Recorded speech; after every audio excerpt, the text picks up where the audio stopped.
Hi friends, today I have come to tell you a story, Goldilocks and the Three Bears. A long time ago there was a pretty little girl called Goldilocks. She lived at the edge of the woods with her father and mother.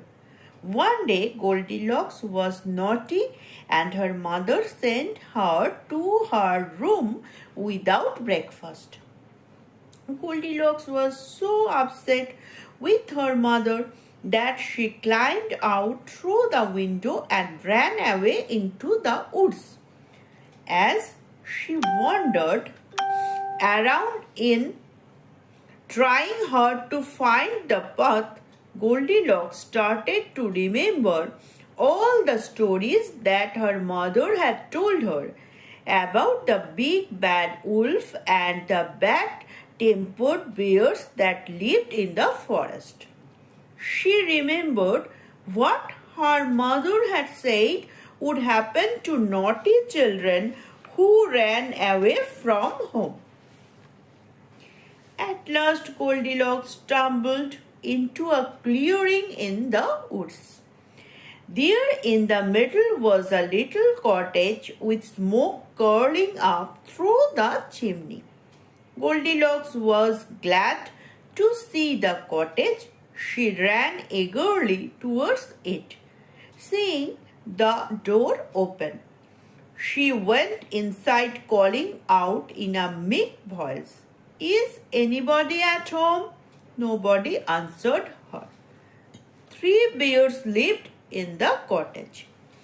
There was a little huge Papa bear and middle-sized Mama bear and a little baby bear. They had laid out their porridge and milk and gone out for a little walk that morning. When they finished their walk, they came home hungry and went straight to the dining table.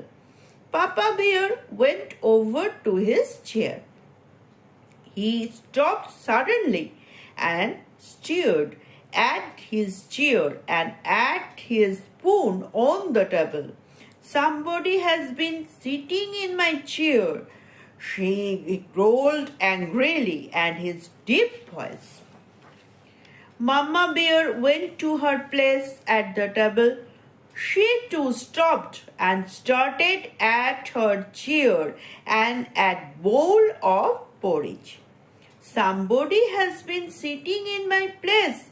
My chair has been removed," said Mama Bear in her loud, clear voice.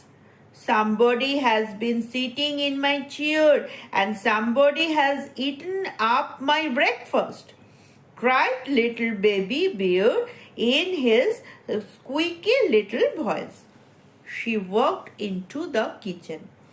There was a table with 3 chairs. At the head of the table was a great big chair. Goldilocks climbed into the great big chair. Laid out in front of her on the table was a huge dish full of porridge. Standing next to the dish was a great big glass full of milk. The chair was too big for Goldilocks and she found the spoon too heavy to lift. So she got down from the chair and went over to the next chair. The next chair was not quite as large as the previous one. Goldilocks climbed into the middle-sized chair. Laid out in front of her on the table was a middle-sized dish full of porridge. Standing next to the dish was a middle-sized glass full of milk, but Goldilocks found this chair also too big for her, and so she got down from the chair and went over to the next chair. The third chair was a tiny little one. When Goldilocks climbed into the chair, she found